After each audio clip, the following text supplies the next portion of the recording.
about the evolving cybercrimes in the current era. What is the latest trend? We have already listened to the talk of Mr. Rizwan Mir, and he talked about cybersecurity trends worldwide.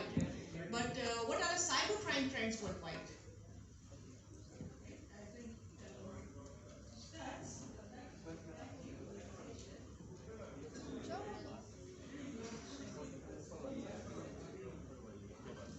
Is your mic on?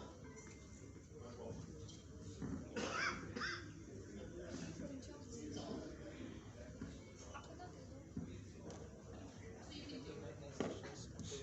Okay, Antoba said to me, to be really at home in Pakistan, you need to speak a bit of Urdu. So I said, yeah, I speak it tola tola. So, Thoda thoda. so all protocols observed, I like to say, Assalamu alaikum. Walaikum assalam. Okay, looking at trends, it's very interesting how yesterday I got a call from a colleague from London, and he's a mentor for graduates. So he talks to graduates who are trying to find something to do. And there's one graduate, a Nigerian guy, who has a master in computer science, and he's looking for what to do because in the recent past he was a hacker and a scammer. So every day he went to work. After work, he scammed elderly women on a different time zone. For some reason, he needed to do that. And he also made sure he had a fake bank account so that he could show her access. So why women only? Because I'm the guy who want people, right? Okay. So when he gets the woman to fall in love with him, somehow gets the money out of it and runs. And the question we asked him was, out of 10 targets, how many would you get? He says on that day, he would get only 4. But normally, 6 out of 10 people scam. And that's quite scary because when I listen to the earlier talks on shared responsibility of the human being being the weakest link, I fully agree. And I don't believe people that are scammed the speakers are the scammers. And I found it quite weird because I sell sex. And what happened with me is that the Belgian government, Femicide, was giving everybody money during the lockdown, and they gave us something like 120 bucks. 2 months later, the scammers realized that, oh, everybody was happy about it. So they started sending out this. We're giving again, this time it's 600. And I was working on a project, so my husband said to me, oh, gee, we're giving money again. Oh, that's pretty cool. And I didn't look at it. So he went, he followed the instructions, and then when he talked about the DigiPass, he said to me, for some reason, it's not going past the DigiPass signing facility. And it's dragging. He says, look, I'm going to try again. And he did try again. In those 2 moments, I lost 3,000. Oh, that's a big amount. Yeah, so I went to my bank card and I realized an amount of 1,900 had gone to some funny business in Antwerp, and another amount had gone to Google. And the first thing I thought is, okay, block the card. After I blocked the card, I called the police. The police said, no, wait, I'm going to do this. But unfortunately, I should have done it myself, because eventually when the police got to it, the other company refunded me 1,900. But Google said, scratch the scammer. Okay, so this kind of scam can happen with you as well. You are already a digital forensic expert. Exactly, but when we talk about responsibility, I think it was my responsibility to educate my husband and everybody else around me that check the address of the sender, normally if there's bad English and stuff like that, then you know it's a scam. So even when I was talking about looking for other scams, I was thinking about Black Friday. I think it's Blessed Friday? Blessed Friday, yes. Yeah. So the scammers are always looking at the opportunity to hit, right? So if you see a Louis Vuitton handbag, I have one. So if you give me a Louis Vuitton handbag at 80% discount, I might fall for it. Yeah, exactly. Especially as a female, we can fall for it. Exactly. Such scam. The thing is that you look at it and say, oh, instead of 200 euro, I'm going to be paying 20 euro and make 3 euro shipping. So even if it's a scam, I'll take a chance. But what he doesn't even want your money yet. He wants your bank account. Yeah, exactly. So people just need to be more aware of how you can scam. And that's what we're finding. Otherwise, regarding the digital side of things, I think it's pretty trying to go digital, right? And that's pretty cool. But it comes at cost. It comes at awareness training, saying to people that yes, it's pretty cool that you can go to the bank or into a shop and just pay when you leave. But if you drop that card, so can I pay with your card? Exactly. So the pros and cons, right? But I think it's pretty cool that Pakistan, I think, is making a lot of efforts into being digitized. Thank you. Thank you very much. Okay, can you please pass the mic? What do you have? I have one. Okay, my next question is with Mr. Jawad. My question is that you are working in financial sector since long, and you know that in Pakistan we are now talking about digitalization. We want to be paperless in almost all domains. So what do you think, what are the risk factors involved when we move towards digitalization, and how a financial sector can combat those risks? Thank you, Dr. Sunaina, for tapping me in for highlighting risk pertaining to the financial sector. Thing is, the internet economy we are talking about, this is around $30 billion US dollars economy right now. Actually, I'm traveling here, just my breathing so that I can ask this question to I can revise Okay, this question. I'll ask you first. No problem at all. Okay, Mr. Asad, I have a question for you. You are already running the company successfully and providing a number of services. So, what do you think that what is the future of cybersecurity industry in Pakistan? And do you think that our existing efforts in cybersecurity for R&D and for product development are sufficient if we move towards digitalization? Yes, absolutely. It's a very bright future in Pakistan for cybersecurity. And when I say that it's a bright future, there is another aspect of looking at this industry, which is where we say that it's kind of a pandemic situation where we are in. Because of the threat landscape is evolving, it is changing, and it is definitely hurting our national and also the private institutes as well. As you would know, that 4 or 5 years before, we were only experiencing the cyber attacks. Mostly, we were experiencing the cyber attacks in the financial institutions or in the, I would say, towards our SME sector. But now, in the last 5 years, we have seen trends where our national grids have been affected. Our sophisticated institutes have been basically targeted, and then at the same time, the OT environments that we have across our country, whether it is a electricity generating grid or it is a petroleum storage plant, they have been affected. So from the business point of view, for companies like us, there is a good future, it's a bright future, but at the same time, it is a very responsible one. It is something which has to be taken care of very, I would say, not from the monetary point of view, but from the ethical point of view, it has to be taken care of, by adding a lot of social services like awareness, which is the key element to educating our customers and clients, and as well as the general public towards these times. Okay, thank you. Now my breath is now normal. Let me add up over here. Coming from the financial sector, I've been representing the financial sector for the last 15 to 18 years. I've been witnessing whole ups and downs with respect to the regulation, with respect to the financial industry. As of now, you talk about digitalization. Within this pandemic, we have witnessed pandemic for the last 2 years. For the past 2 years, this paddled up the whole internet economy is up to 30 trillion US dollars. Now we are talking about 30 trillion US dollars as of now. The thing is, coming to Pakistan, the same phenomenon goes over here. Goes with COVID. We are going for online transactions. We are buying or purchase things online. This really patterned up. This really increased the digitalization across the payment side, right? And for this thing, the whole phenomena of cybercrime goes up as well. So you think that COVID-19 has been a breeding factor for cybercrimes? Moreover, it's a flip side of the coin. Digitalization kind of started the capital, and crime goes up as well, right?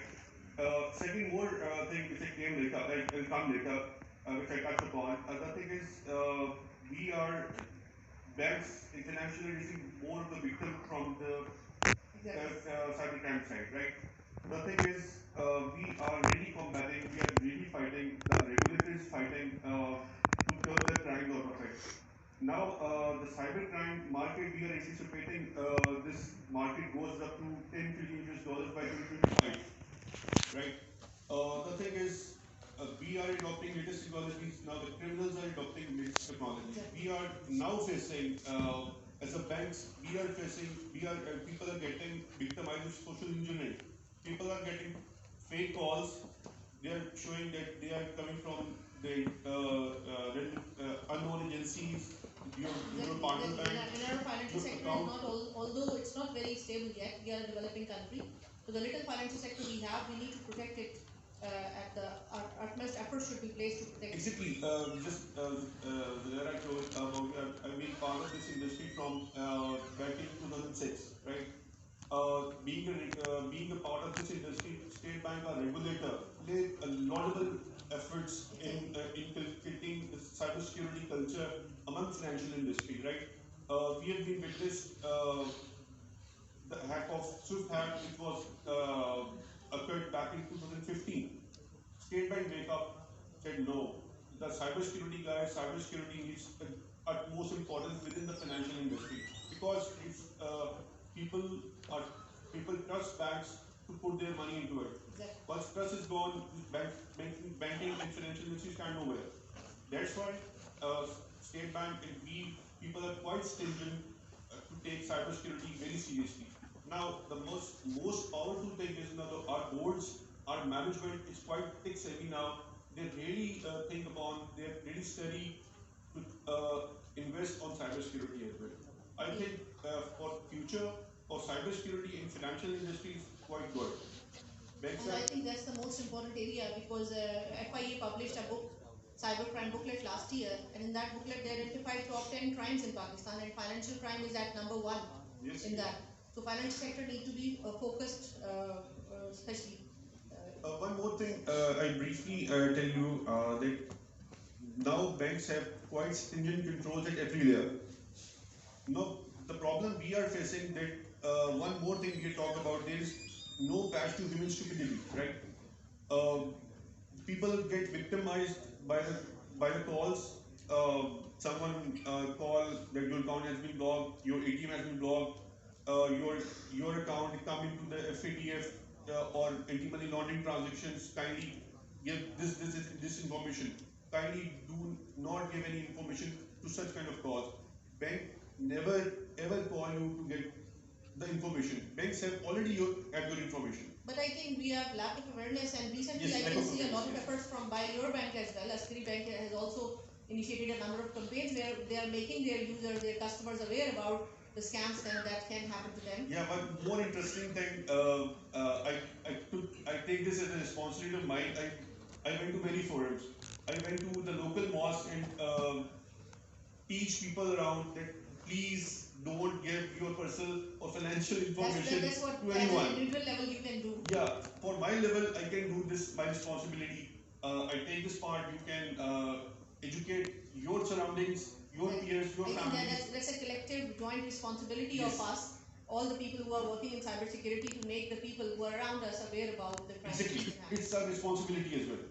Okay. I want to answer a question of Mr. Asad Afandi as well. You said that we need to have educational programs. So at Air University, we are already having cybersecurity educational programs, and we are actually trying to fill the gap of capacity building so that we can have a workforce, and also we are trying to make it industry ready. So when they finish their education, particularly at undergrad level, as soon as they graduate, they should be industry ready, so that we do not have to wait for one or 2 years so that they become a useful resource for industries. That's our focus right now. Absolutely, and it all praises to the academy in Pakistan, like yourself. They are doing a wonderful job. I remember 4 years back, I was sitting in Andy University, and they were planning to start their cybersecurity, masters in cybersecurity in 2018, if I remember it correctly. And at that time, there was a tremendous gap between the academy and the in the industry. So not only in Pakistan, the cybersecurity, good cybersecurity resources, researchers, incident responders, forensics experts, there is a global shortage for these resources. So if we as Pakistan, anyways, we have been leading most of the time in the IT industry when it comes to software development, mobile application development. So if our academia is now building up this, bridging this gap, I'm very certain that in a few years down the line we'll be seeing a lot of manpower export in terms of cybersecurity as well. Exactly. And fortunately, the government has been much supportive, like National Cybersecurity Academy. We are happy that we are going to launch the MS Digital Forensics and MS in Cryptology program at Ieee University from the Forum of National Cybersecurity Academy. So this is one of the initiatives which we have taken, and we have many plans in our mind that in the next few years, 2 to 3 years, we are going to have many more cybersecurity education programs. True, absolutely, and as I said, I'm certain that in 2 to 3 years down the line, this will be, the potential growth in the industry and as well as the gaps will be bridged. So it will be a collective effort from both the academy and the industry. Okay, thank you. Thank you. Okay, Dr. Hassan Islam. So I was waiting to talk to you, and I have asked you. I'm going to ask you a question at the end, so we can have ample time. You have a vast experience in cybersecurity, 24 years of experience in cybersecurity. That's much. So I think your stance on the evolving nature of cyber crimes in Pakistan, we would love to hear that. Thank you very much. Before developing into my answer, I would like to distinguish between the three confusing terms. So let's be clear over three terms, then I will try to explain what Dr. Benaz asked. First of all, we have to understand what is a crime. Crime is an act which has three properties. It is harmful, one. Second, it is detectable. Third, it is punishable under some law. If an activity fulfills these three characteristics, then we can say it is a crime. Now coming to the cybercrime. Cybercrime is a crime which happens with the use of a computer technology and it uses a space, cyberspace. Then you can categorize it as a cybercrime. Now coming to the cyber attack, we interchangeably use these terms, cybercrime and cyber attack. Cyber attack falls under the umbrella of cybercrime. An action which is harmful, executed through a technology and has used a cyberspace, that is a cyber attack. So these first, let's be clear over these three terms. Now coming to how this thing will evolve with the digitization processes.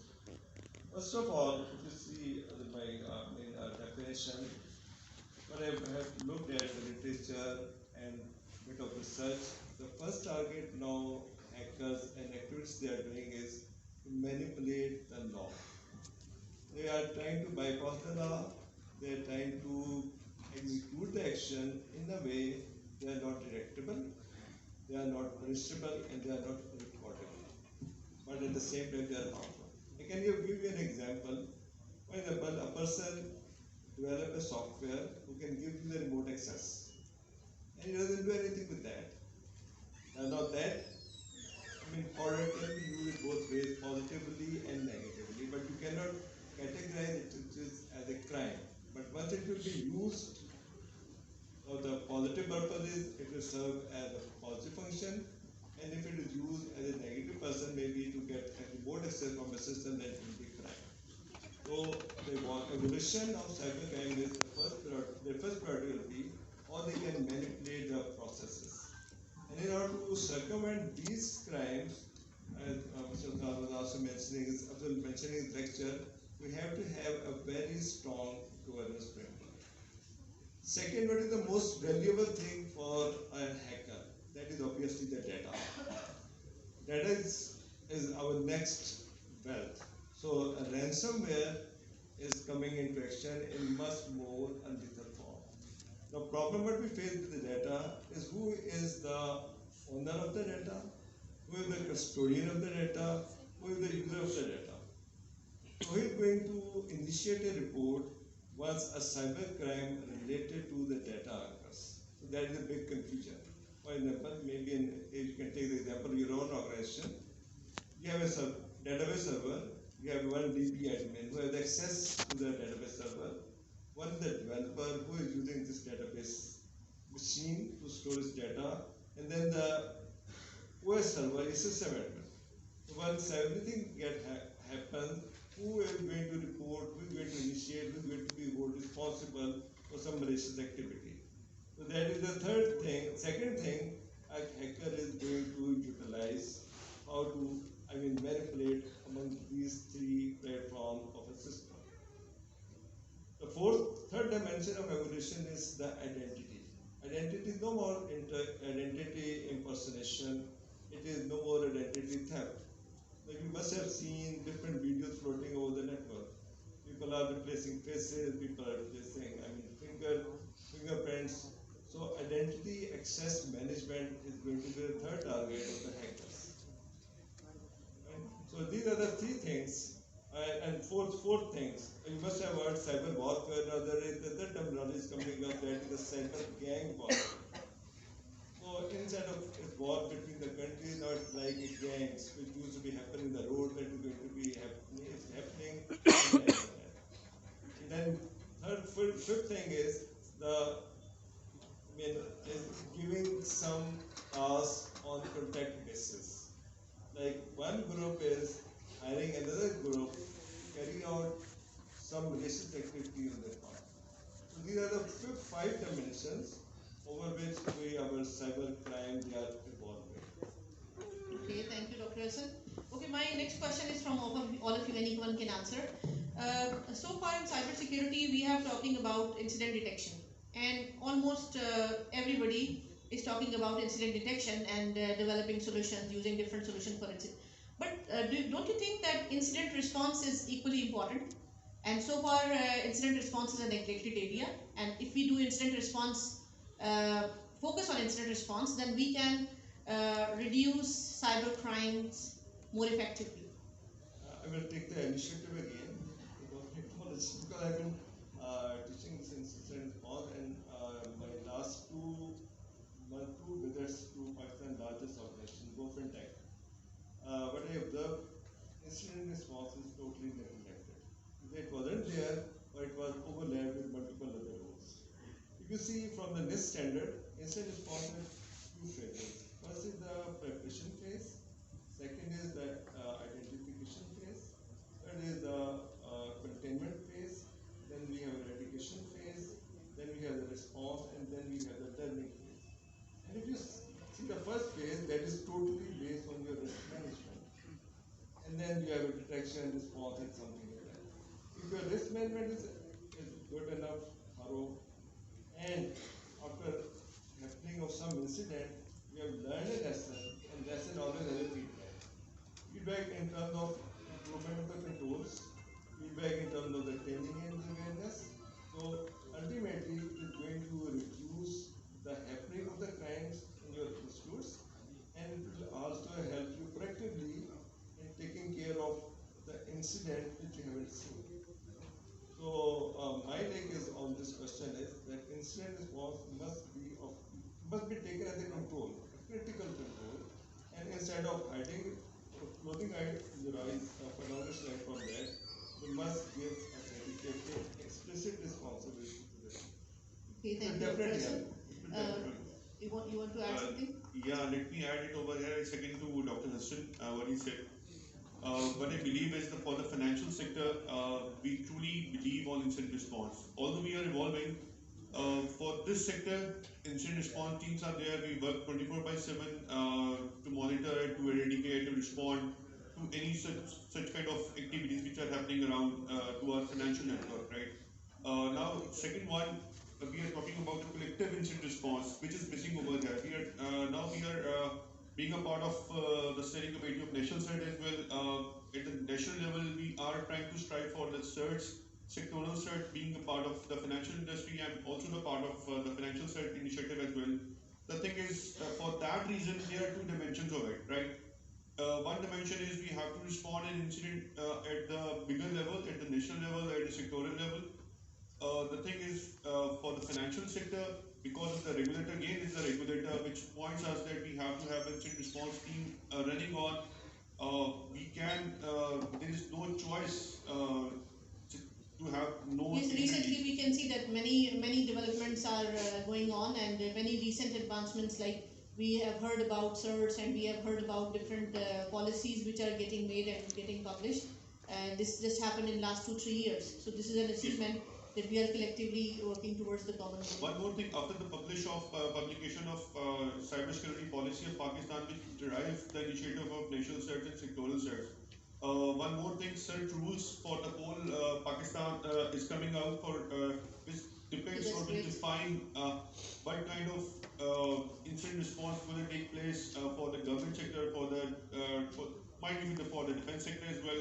But it can that is a framework for whole of the sectors to follow on. Okay, it's good that many things are coming up, but I still feel that the pace need to be increased. Yes, for that reason, let me update. Let me tell you guys, we are at the number for the last report from the ITU, which had a cybersecurity index for whole of the nations. We stand at 79 for the last year 2020 report. After the publication of cybersecurity policy from 93rd position, we land up to 79th 79. position, right? I think with these steps, we can improve our cybersecurity posture for the whole nation of ours. Exactly. And when I go to my class and see my students, I see a lot of potential. And when I see that we are on 79th, I still feel that we can be somewhere less than 50. In very less amount of time, if we Yes, just I've increase been, our pace. Dr. Sunera, I've been witnessing since I'm a graduate of computer science.